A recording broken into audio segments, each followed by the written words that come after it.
All right, stop what you're doing. Like right now, just stop.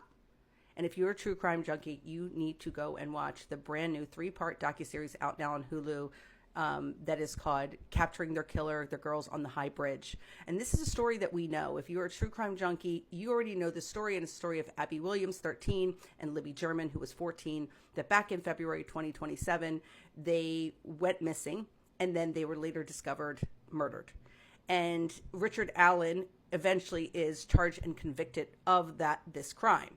Now, we know this story because of the media. The media was all over this, and on top of that, the internet sleuths were as well.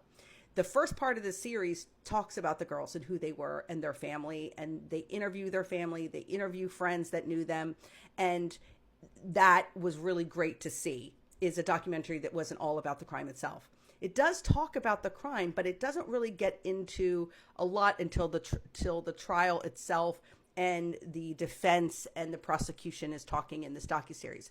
But the biggest piece to this entire thing is how the internet sleuths were involved. Did anything really come of that? I'm not going to tell you that, but we know what happens there. And then it also goes into interviewing Richard Allen's wife. And they have been married since right after high school. She still believes in his innocence.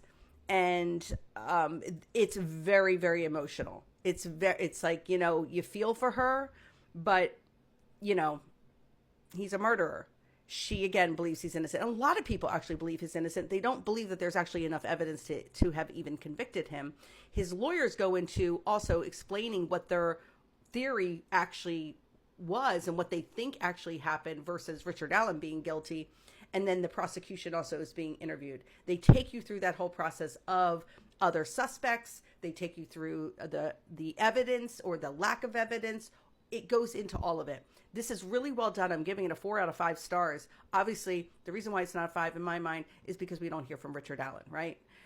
But the wife you do, and holy shitballs, it's worth it just for that element of this docuseries. 3 parts, out now on Hulu.